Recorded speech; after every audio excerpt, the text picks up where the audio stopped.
Muchas gracias por venir, muchas gracias Nelson por estar entre nosotros. Yo, sin más, le paso la palabra a Joni Nurtun, que es el responsable de la Fundación Elcano y que es de alguna manera el responsable también de que esté con nosotros hoy Nelson presentándonos esta película. Hay más responsables, pero bueno, eta adibideak hemendik aldazkat, así que nada, bueno, hain dela 5 urte mundubira osotako zuen espedizioa Magallanes itsaspasartean barrenatzo, Oro 38 bat egun eramango zituen, eta hona iria Txile, pixkat guzti horren lanketa egiten, eta komemorazio pixkat horren lanketa egiten, Orduan hemen daukagu Nelson, ja laguna gara esan dezakegu, eta haiek egia lan egiten, guretzako fundazioarentzat azkenean komemorazioa eta aitzakia da, eta ikasteko aukera ematen duen aitzakia, Guna ikauneko garai hartako gertakari eta testuinguruaz ikasi. Hori da gure nahia, hori da fundazioaren nahia, y en ello estamos. Decía que para nosotros la conmemoración es el mejor pretexto para aprender del pasado de la historia. Entonces, hay muchas maneras de entrar a la conmemoración, nosotros queremos aprender y por eso estamos hoy con Nelson. Y hoy tengo una sensación, kontrajarria esango nuke. Por una parte estoy muy contento de presentar esto, de tener a Nelson aquí, pero pena también, con mucha pena, y aunque es una persona que yo no conocía, Martín, lo que vemos en el documental, pues bueno, con el COVID ha fallecido. Entonces, me da pena porque estábamos cerca de conocernos, 2 veces que hemos intentado ir a Patagonia y las 2 veces entre conflicto social y la segunda por el COVID no hemos podido ir, pero bueno, en cualquier caso, pues también sirva esto como un pequeño homenaje para ver el trabajo de Martín, porque junto con Martín se da un conocimiento de la leche. Entonces esa es la gran pena. Eta baitare, paradoxa bat ematen da, Hain dela 5 urte, izandako espedizio hura eta bestelako espedizio haiek jarri zuten nonbait aurreneko globalizazioaren hasiera markatuko zuen, eta 5 urte geroago, birus batek dana etxean sartu dut, danak etxera berri bere. Orduan badako zer pentsatu, badako gogoeta egiteko behar nonbait, Orduan nik ez dekei hitz egin nahi, Ni asko eskertu nahi Nelson, hemen gurekin egotea, eta orduan egitura programa, izango da, bideo txiki bat ikusiko dut, nik ez dokumentala aurkeztuko, hori gehiago daukio Alberto Claudio Serranori, bea izan baitzan Museo Antropologiko Martin Gusinden. Bea da arduraduna eta bea da dokumentu honen zuzendari eta ekoizlea. 5 minutuko lagarpen txiki bat ikusiko eta dokumentala ikusiko nuke eta gero Xavier Albert eta Nelson Aguileran arteko sodazari txiki bat.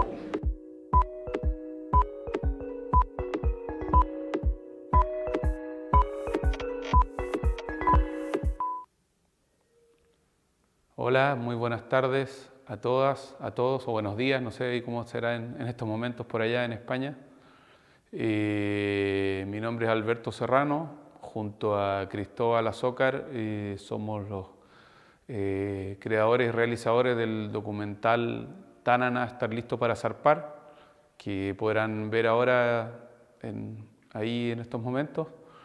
Un trabajo que se centra y trata principalmente, digamos, y se realizó en base a lo que se trabajó con don Martín González Calderón, un miembro destacado del pueblo yagán, de enorme sabiduría, con quien tuvimos la suerte de trabajar y que es necesario comenzar, digamos, esta introducción señalando que desgraciadamente él acaba de fallecer el 18 de octubre pasado, producto de la pandemia de COVID-19, ha fallecido en la ciudad de Punta Arenas y por lo tanto de alguna manera también ha cambiado un poco lo que significa, lo que representa el documental, que tuve la oportunidad de presentarlo muchas veces junto a don Martín y que bueno, ahora tiene, como decía yo, otra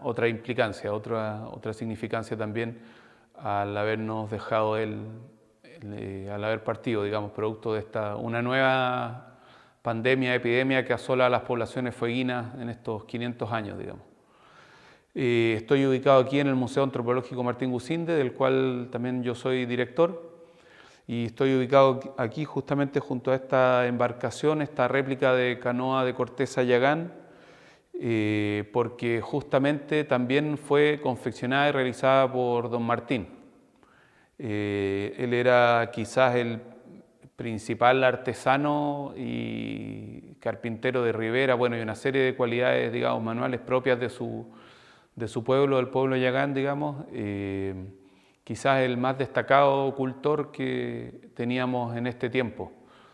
Y digamos que por lo tanto su despedida, digamos, nos deja un vacío bastante grande, y él colaboró permanentemente con nosotros aquí en el Museo Antropológico Martín Gusinde, no solo en lo que podrán ver en el documental, sino que también en el conocimiento y registro de las colecciones que custodiamos, que tenemos, y bueno, también creándolas, tal como esta embarcación y todo el ajuar de objetos que don Martín confeccionaba, siempre pensando en poder mantener vivo el acervo de su pueblo. Así es que, bueno, eso es lo principal, digamos, que recordarlo, digamos, como un homenaje a don Martín, todo esto, donde se ve también la generosidad que él transmite en el documental. Y bueno, eso principalmente, dejarlo, digamos, ojalá que permita conocer más acerca de su pueblo, tal como quisimos transmitir junto a él. Fue un trabajo bastante largo, que tomó al menos 5 años, casi 6 años, trabajando de manera bien cercana con don Martín. Mucho tiempo de filmación, un par de años grabando, no todo el tiempo, pero digamos buscando registrar momentos particulares, y luego un trabajo de edición y postproducción en donde también estuvo involucrado don Martín, digamos, buscando trabajar siempre de manera colaborativa, que de alguna manera permitieron realizar este trabajo, que también creo que es importante destacar que con todas estas circunstancias fue realizado básicamente desde aquí, desde el extremo sur, desde Puerto William. Por supuesto tenemos algunos servicios que tuvimos que tomar fuera del archipiélago, pero básicamente todo se generó desde este lugar. Y bueno, creo que el solo hecho, digamos, de poder ver el documental, de que lo puedan, les permita reflexionar, digamos, y entender también que el fallecimiento de don Martín en este contexto ya deja planteada una serie de preguntas y problemas en donde la conmemoración de estos 500 años requiere sí o sí un análisis crítico que, debo decir, lamentablemente en nuestro territorio, acá en el extremo sur, también, bueno, afectado por el tema de la pandemia, pero donde ha brillado por su ausencia una verdadera mención o reparación hacia los pueblos originarios, y por el contrario hemos encontrado cruces y homenajes a los símbolos colonizadores, cuando en el fondo hay que hacer una reflexión y tratar de que eso, sanar este problema que a las poblaciones de Tierra del Fuego les sigue afectando de manera profunda.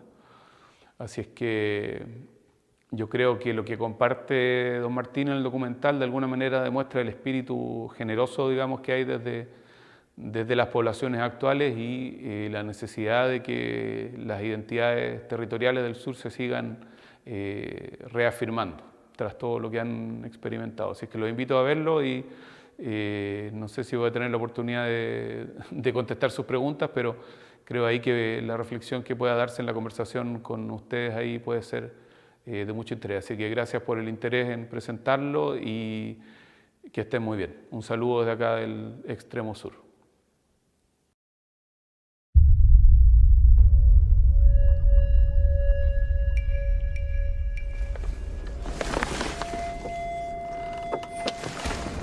Antes mi mamá, me acuerdo yo, ella navegaba sola, y levantaba su aparejo, su vela, y navegaba, se iba.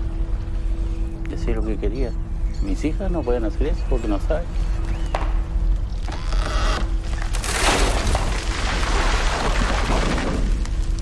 La mayoría de los descendientes de Yaganes se han crecido en el pueblo. No tienen esa necesidad del mar casino. No es como uno que se creció en el mar.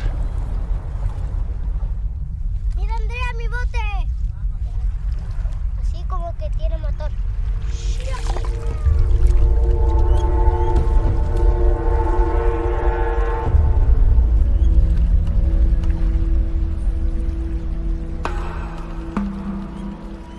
Antes nosotros vivíamos en las islas afuera, hasta que nos tuvimos que venir a Puerto William. Así que hay muchos lugares en los que no volví más, como el falso Cabo de Horno y otros lugares que no he visto hace como 40 años ya.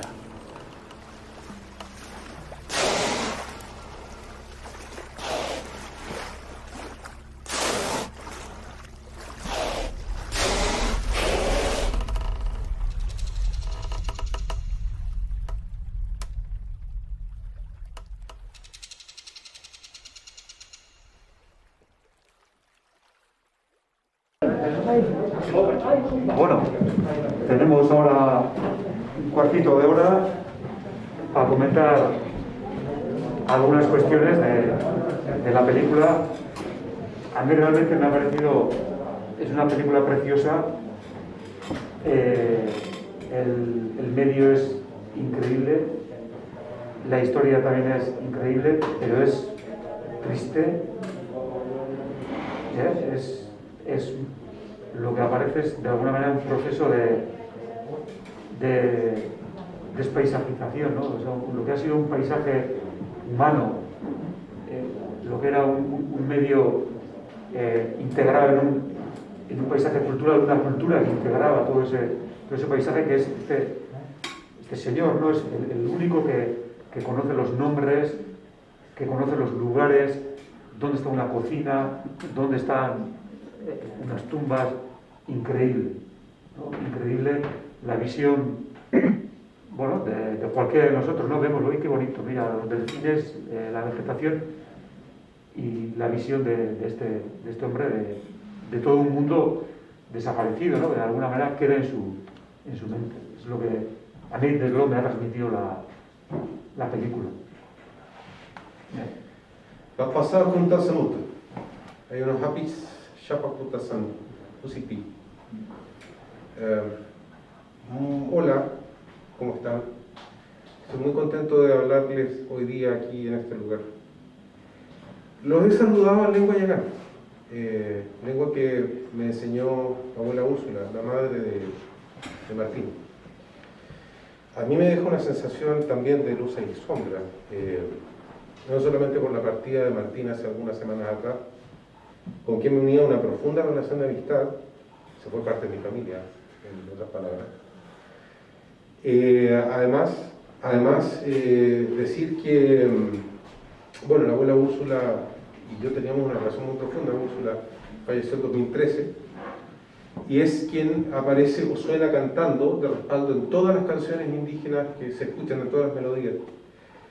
Y es triste, es muy triste saber y conscientemente lo que tú has dicho, ser testigo de toda una riqueza tradicional que va desapareciendo con las personas.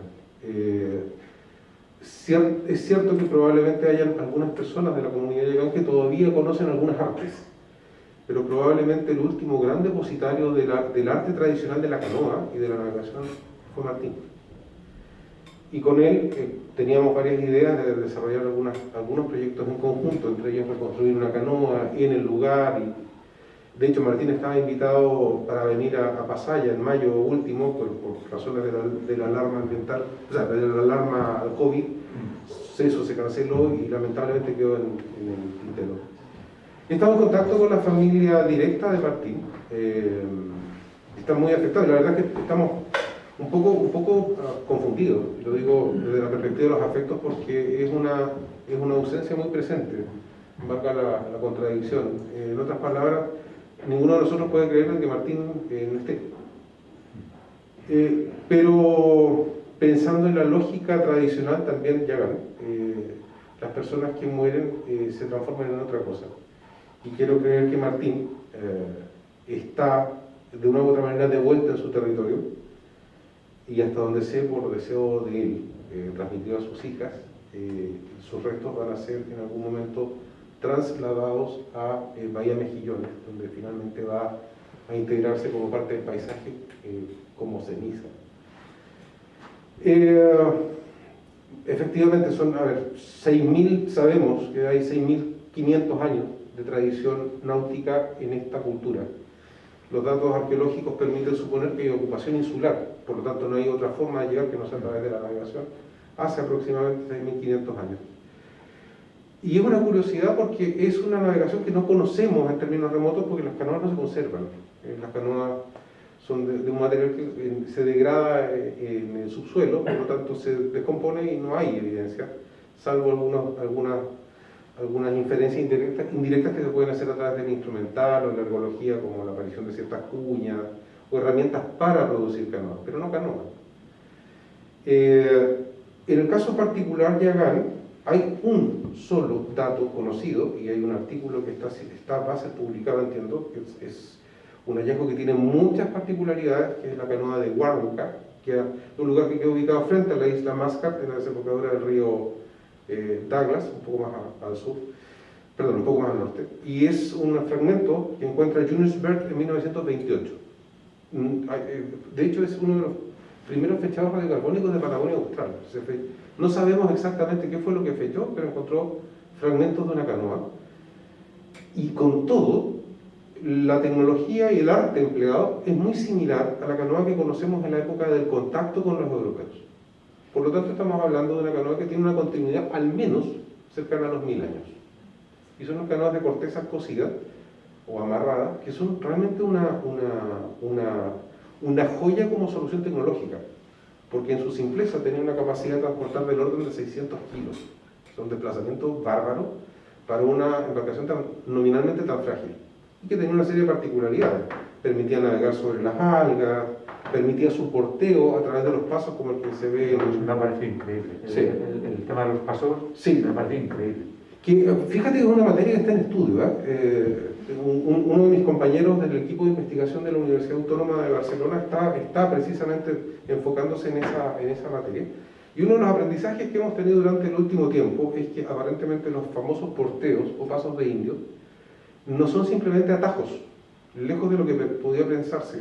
No tiene que ver con reducir necesariamente las distancias, tiene que ver con evitar zonas de riesgo. Un poco lo que decía Martín cuando decía no queríamos pasar por el falso Cabo de Hornos porque veníamos con mi hermano que era pequeño. Y claro, pasó, a pesar de que se veía el oleaje, ustedes tienen que entender de que las condiciones habituales en ese punto, en el falso Cabo de Hornos, son olas de 5 a 6 metros, vientos constantes de sobre 70 kilómetros por hora, y hay que tener una maestría de navegación muy alta para poder transitar por ese lugar de forma segura. Eso lo hizo por primera vez a los 12 años. Sí, sí, esa es otra, porque en la película parece idílico en ese sentido, climáticamente, pues siempre está en calma, algo de lluvia, alguna tormenta lejana, pero claro, eso atmosféricamente, meteorológicamente es infernal el tiempo de esa zona. Es muy complejo, de hecho no hay nada más al sur, o sea, lo que tiene a continuación hacia el sur es la Antártica, en la península antártica, y justamente el tramo de mar que hay entre el Cabo de Hornos y la Antártica, el Paso Drake, que es probablemente una de las zonas de más compleja navegación en el mundo, es uno de los 3 o 4 lugares más complejos de navegar en el mundo. Ahora, volviendo al tema de las canoas, decía que la canoa de corteza probablemente es la que tiene más continuidad en el área sur, en el área del pueblo Yagán, que es la isla Navaino y todas las islas del archipiélago. Pero en algún momento, hacia principios del siglo XX, aproximadamente, de acuerdo a mis datos, aproximadamente en la década de 1920, comienza a ser dominante la canoa monóxila, de tronco excavado. Es un retraso tecnológico que ocurre con mucha velocidad. La investigación que estoy desarrollando permite afirmar hoy día que la transferencia de tecnología de una a otra canoa se produce en 25 años. O sea, en otras palabras, esto está dando cuenta de que una generación incorporó una tecnología nueva y la reemplaza de inmediato. ¿El origen? Externo, probablemente. Lo que sabemos es que los anglicanos, los misioneros anglicanos que estaban al otro lado del canal, insistieron mucho a los indígenas llegar. Oigan, ¿saben que dejen de hacer esas canoas tan frágiles? Hagan canoas de tronco excavado. Yeah. Pero finalmente se modaliza, es decir, se vuelve la canoa dominante a principios del siglo XX. Pero así como se vuelve modal, luego de 25 años, esa canoa es reemplazada muy rápidamente por la chalupa de plantilla chilota, que es la que ustedes vieron en las imágenes. Es una canoa, perdón, es un bote probablemente tal, usualmente con poco espejo y con las adaptaciones necesarias para montar un aparejo de vela cuadra o latina, latina como la que hemos visto. Sí.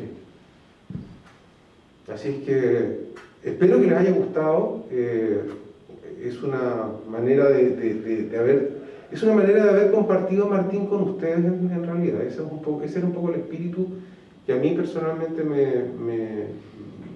me llevó a sugerir o a ser parte de esta idea de compartir con ustedes este documental.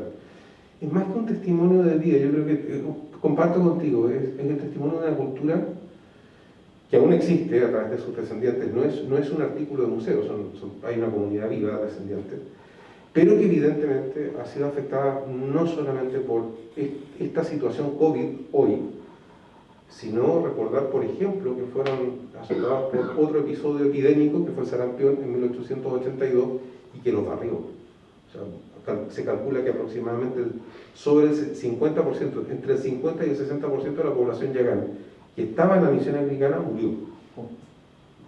Y mueren con moscas y los anglicanos no saben qué hacer. Bueno, fue producto también de un contagio de una enfermedad nueva, externa para ellos y que lamentablemente los sorprendió sin ninguna posibilidad de defenderse.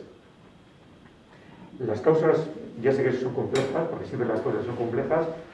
Brevemente, ¿cuáles pueden ser de alguna manera las causas de esa desculturización de toda esa zona? Continuamente hemos visto zonas abandonadas, hemos visto zonas donde hay antiguas casas, donde antiguamente había vecinos, hablaba continuamente de vecinos. ¿Qué es lo que hablaba también de que no les dejan navegar? Eso también ha comentado, el tema de los papeles. Sí. ¿Cuáles son un poco las causas de esta situación me ha llamado la atención el vacío? No se ven embarcaciones, no se ve... Las causas efectivamente son muchas. Primero señalar que el efecto de las misiones anglicanas instaladas en el área a contar de 1860 y algo, 1864 en adelante, tiene un efecto bastante significativo. Primero, conducen a la sedentarización de estos pueblos. Los anglicanos, al establecer estaciones permanentes, les aseguraban una fuente de alimento permanente y constante y además ropa, ¿verdad? A cambio de participar de las actividades propias de la evangelización. Entonces fue un proceso que duró hasta el año 1920, en que las misiones se cierran y los sobrevivientes deciden migrar desde Ushuaia hasta Bahía Mejillones, casi exactamente enfrente, lo que hoy día es territorio chileno. Ushuaia es Argentina. Y en síntesis, a propósito de tensiones fronterizas que las han habido con Argentina durante distintos episodios, y que dicho sea paso, al menos en lo que a mí me refiere, yo soy de la zona, soy de Punta Arenas, y lo que se refiere a la población regional no es un gran tema los líos limítrofes con Argentina, pero en la relación de los estados sí lo ha sido. Y uno de los episodios que hubo precisamente a propósito de límites fue en 1953 con una diferencia o un diferendo que hubo respecto de la línea que dividía uno y otro país. Y eso motivó a las autoridades chilenas de la época a establecer una presencia más sostenida civil en el lugar y se crea Puerto Williams como villorrio, como ciudad, sostenida a través de una base naval, de la soberanía de los cañones, una cosa muy extraña que ocurre en América Latina. Bueno, derivado de eso, se construye una serie de instalaciones para la población civil, a la cual se atrae un poco a la fuerza, no un poco, en realidad fue directamente a la fuerza, a la población yagán que vivía 26 kilómetros más al oeste. Tal es así que en el año 1968, el comandante de la base naval le transmitió a los últimos sobrevivientes de la comunidad: ¿saben qué? Ustedes ya no pueden vivir en Mejillones, tienen que vivir aquí en Puerto Williams.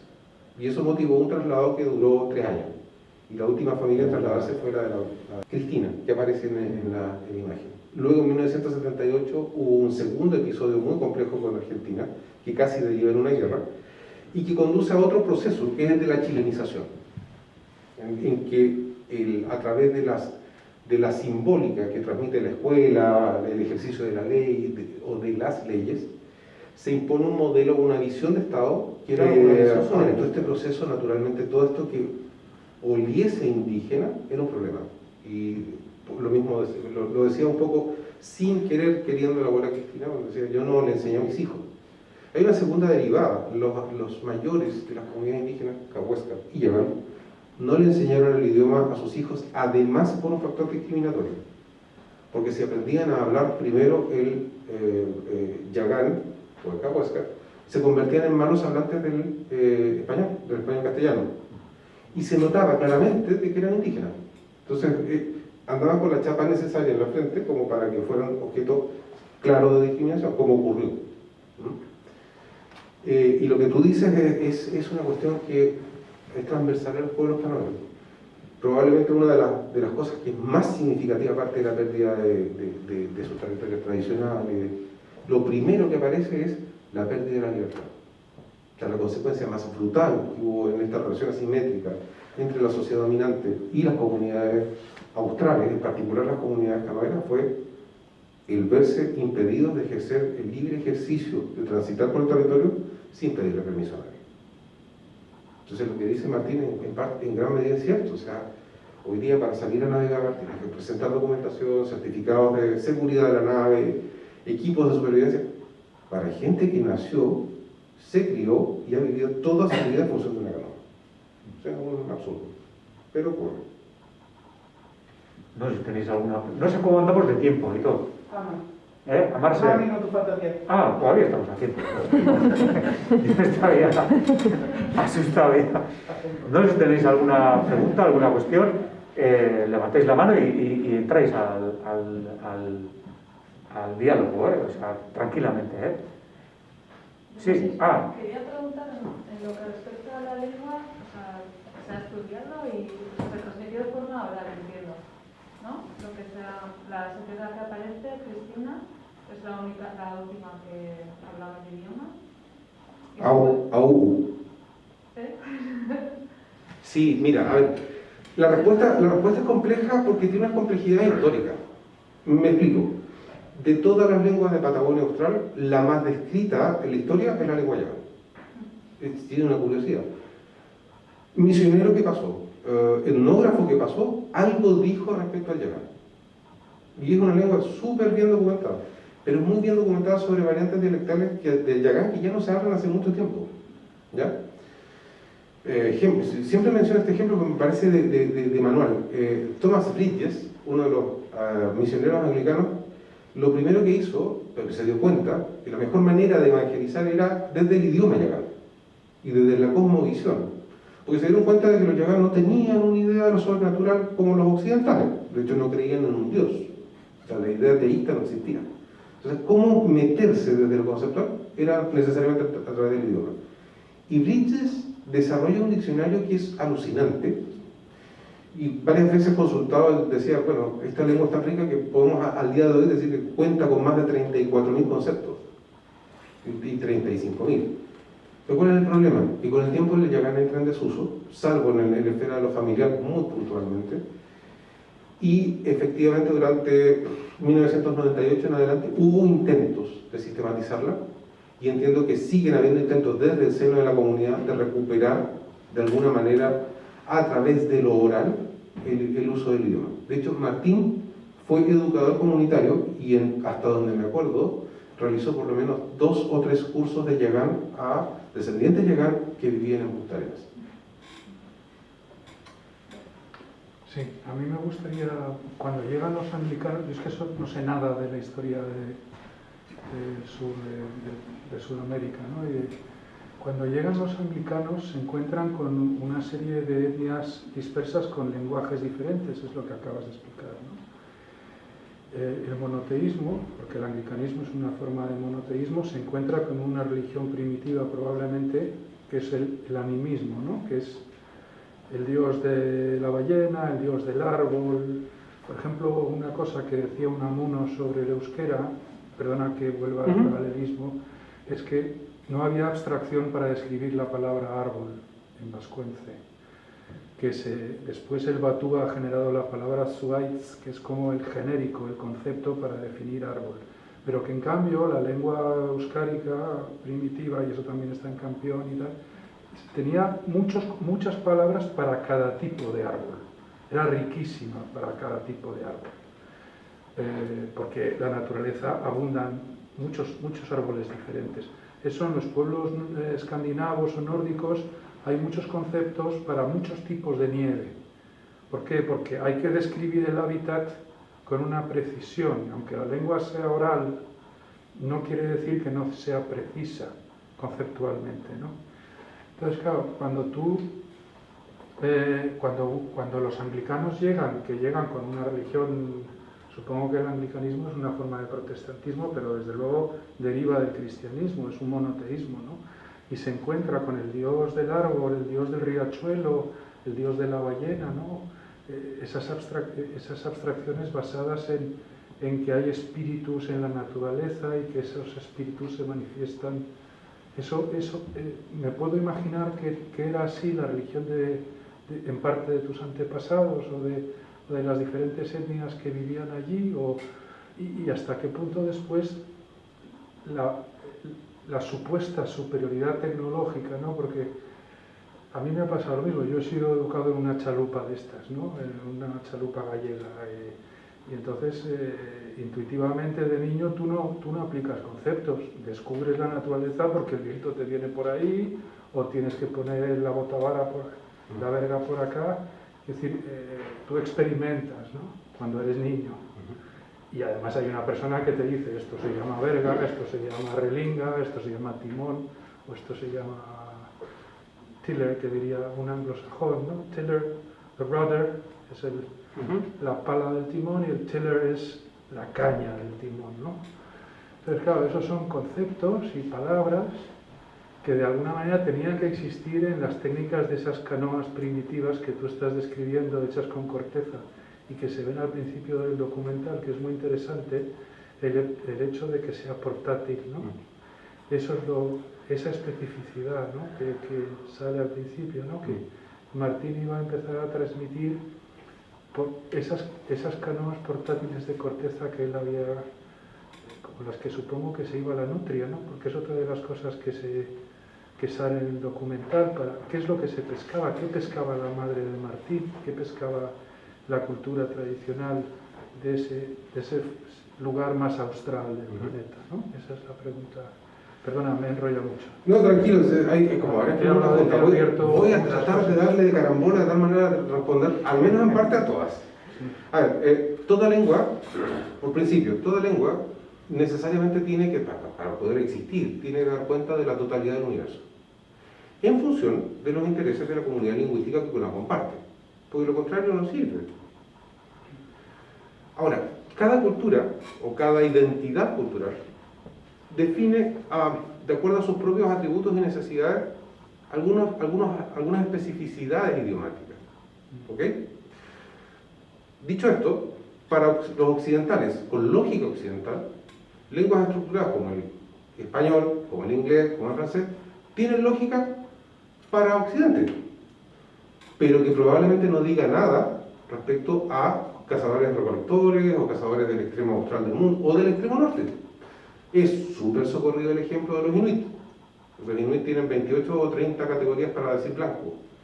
¿Por qué? Porque cada blanco habla de la textura del hielo y de la solidez del hielo. Si yo me equivoco al decir que el hielo es lo suficientemente sólido y alguien cruza una bahía y se rompe, los maté. Hasta la vida, ¿eh? Sí. Lo mismo pasa con los canoeros del extremo sur. El lenguaje y la memoria es tan preciso que de hecho siempre hago la misma analogía. Es una precisión de GPS, de tal suerte de que cuando yo te doy una instrucción territorial o espacial, tiene que ser tan precisa de que no existe lugar a duda, ni en el que da el mensaje ni en el que lo recibe. Tiene que ser preciso. En la anécdota, busquen por favor en Google o a través de alguna vía la palabra, siempre me cuesta pronunciarla, Yapi Mapilatapae. Es un concepto de llegar. Es récord Guinness. Yo creo que es absurdo este récord porque creo que no es una palabra, sino que son varias que no están segmentadas. Pero hoy el récord Guinness es una lengua aglutinante, por lo tanto sí se puede entender que es un mismo concepto, y significa lo siguiente: dos personas que se miran incómodamente y que no saben cómo reaccionar esperando que el otro haga el primer paso. Eso significa. Eso es llegar. Por ejemplo, para transmitir la idea de la luna proyectada en el mar, existe un concepto que es Kaitek. Un concepto. ¿No? Dicho eso, eran sociedades esencialmente cazadoras. Pescaban como complemento a la dieta, pero fundamentalmente cazaban. Y la dieta fundamental giraba en torno al consumo de grasa. Por eso es que la presa principal eran los lobos marinos o el aprovechamiento de ballenas varadas en forma natural, de la cual no solamente extraían la carne y la grasa, sino, como se vio en el video, también los huesos para efectos de producir arpones y otros objetos. La nutria es un tipo de mustélido que en la época del padre de Martín tenía valor de intercambio a propósito de la calidad de la piel y se usaba en la industria peletera. Luego, ya en los 70 comienzan a haber restricciones de naturaleza de protección para ciertas especies, y ya en los 90, con toda esta cosa ambiental, el tema de las pieles silvestres se corta y ya no se traduce en un negocio. Pero era uno de los principales productos de intercambio de estas comunidades. Ahora, sí, son mundos en los que hay que explorar definitivamente, porque hay un cúmulo de conocimientos que no dimensionamos en su totalidad. Para terminar la idea de Dios, es el último cabo suelto que me queda, poner cortito. Más que la idea de Dios o más que la idea del Dios árbol, no. En estas sociedades el concepto clave es de armonía. La armonía de las fuerzas naturales debe ser preservada. Y si tú haces cosas incorrectas, esa armonía se rompe. Porque si tú haces cosas incorrectas, viene una fuerza negativa que te va a generar más tiempo y no va a permitir que tú salgas de la bahía en que estás haciendo campamento. Entonces, para eso hay una serie de tabú, prohibiciones. Hay cosas que no pueden hacer. Porque si las hacen, ocurren cosas que no deberían ocurrir. No es malo, no es que sea el demonio, no. Es una fuerza disruptora que aparece cuando tú no respetas las fuerzas simétricas de la naturaleza. ¿Ya? Entonces, en esta lógica de simetría, la idea de un Dios creador no junta ni pega por ninguna parte. A pesar de Creo que la palabra es panteísmo, ¿no? Sí, es un poco eso, sí. Que es que toda la naturaleza es una, Sí, y en el momento en que tú irrumpes contra una parte o quiebras un tabú, estás atacando a toda la naturaleza. Y esa idea es muy contemporánea, aunque sea muy antigua. ¿Verdad? Eso es lo bonito de... Para allá iba. Perdona. Para allá iba, justamente. Escucho. Exactamente. Ese es el punto. Hay muchas cosas que aparecen como grandes descubrimientos del conocimiento actual, que en realidad vienen dando vueltas hace 2.000, 3.000, 4.000 años en la historia de la humanidad, solo que no hemos visto con la suficiente atención. Ahora, en los últimos años, y con esto cierro, la idea del monoteísmo aparece, y de hecho en el canto de Úrsula, en el último canto, dice: estoy contenta porque Wataiwinegua me ha ayudado a pasar el cabo mar. Bueno, Wataiwinegua es el concepto para el Dios creador, que en realidad literalmente significa aquel que está y que es más antiguo a lo que estaba. Eso, lo suyo. Gracias. Bueno, pues vamos a dejarlo aquí porque ya... Una pregunta, ¿la distribución se puede conseguir en documental o...? Está en YouTube. ¿Está en YouTube? Vale, Sí. vale. Y se va a quedar, o sea, que eso, vale. Sí. Mila esker denoi, etortzeagatik, eta ondo izan eta gure arte. Eta txarro da,